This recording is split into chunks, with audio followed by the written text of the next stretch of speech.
Good morning, world. This is a wake-up call with Josh and Val. If you've seen our show before, you'll notice that something is different. I got a haircut. If you're new to the show, we interview exceptional people that have beat the odds. They share with us their stories, their advice, and everything in between. If that's something you might be interested in, please subscribe.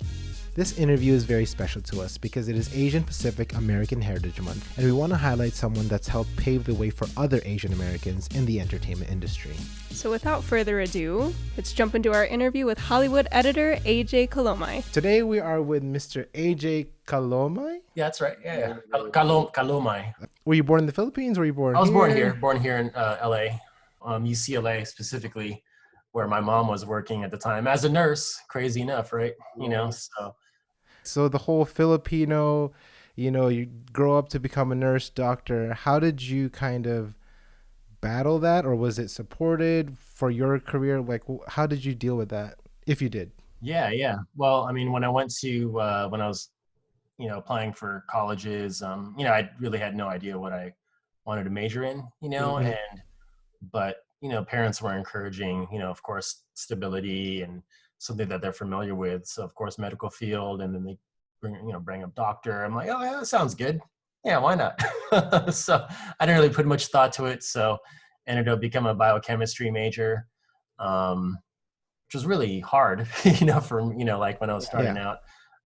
And around the same time, with my involvement at the Filipino Club, I had started filming events and editing those together. And back then we were using, like tape to tape. So this was like two VCRs and like a mixer, With the real so stuff. like, yeah, like in real time, you just sort of like do it on the fly, sort of rehearse. So I was doing that for fun.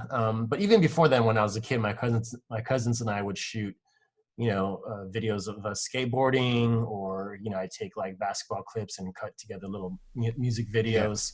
So I was still familiar when we were doing the two VCR thing, and when I did it in college, I was like, oh yeah, this is a lot of fun. I enjoyed filming and editing, and I loved telling these stories and sharing stories that we didn't see a whole lot of, which was for our community, Filipino American stories. I mean, this is specifically events at UCLA, like those Filipino cultural nights, but I enjoyed working in that environment. And I was like, you know what, we're here in LA, like this is the entertainment capital of the world. Like I'm gonna go for it. And even then, my parents weren't quite sure if I was gonna stick with it, because it wasn't a lot of pay. It wasn't very, I wasn't doing it. I was still like doing deliveries, buying lunches. Here I am trying to get this career started in Hollywood. Yeah.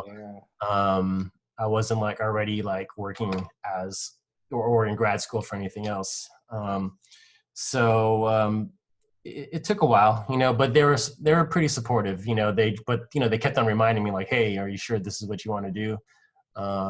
Is it stable? Because, as we know in the entertainment industry, like things move and change a lot, so they were worried as I kept on sort of, moving on from job to job, my first couple years working in the industry. I think it wasn't until maybe after 5 years I've been working, I landed a job at MTV News, which was something that I'd heard about. So I think they started to realize, okay, this is like a real job. I've heard of this now. What are some resources for people who know nothing about filmmaking or editing, but they want to kind of dip their toes into it? I know it's so cliche, but I just watched a lot of movies, different movies. When we got cable when I was younger, that opened up a lot, a new world to me, And now there's no lack of, channels out there. If you've heard about different genres, watch those genres, different eras in cinema, right? So in the 60s, there was like French New Wave. So I watched a lot of those movies just to get a sense of like, why did people like this stuff? What was working about this? In the 70s, a lot of American movies were more independent back then. They were making some strong statements. So I watched movies from that era. I mean, all the movies that you hear people talk about, go down IMDb and pick a decade and watch those movies and see what resonates. Because I think that's where it starts, right? It's like getting that motivation, like, oh, okay, I have a story, I don't know how to say it, but why don't I say it like this movie, but in my own voice? So in a way, sort of like kind of take from what's out there, sort of copying in a way, you know?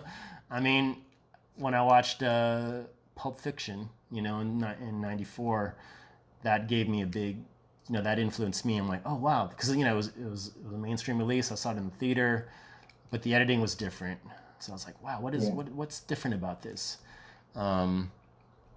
Fight Club as well, you know, the storytelling in that movie. Watch movies that your friends aren't watching, you know, watch something else that you may have heard about before.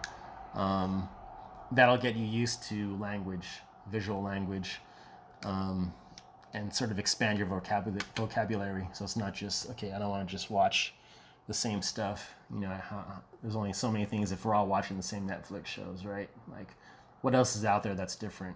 Thank you so much for watching episode 1 of our 5-video series with AJ Calomay. Please like the video, subscribe, turn on the bell for notifications if you are subscribed, and please follow us on the socials. Facebook, Instagram, Twitter, and please follow Beating the Odds Foundation on Facebook and check their website at www.beatingtheodds.org. All the links are going to be in the description box below. Yep. Bye-bye.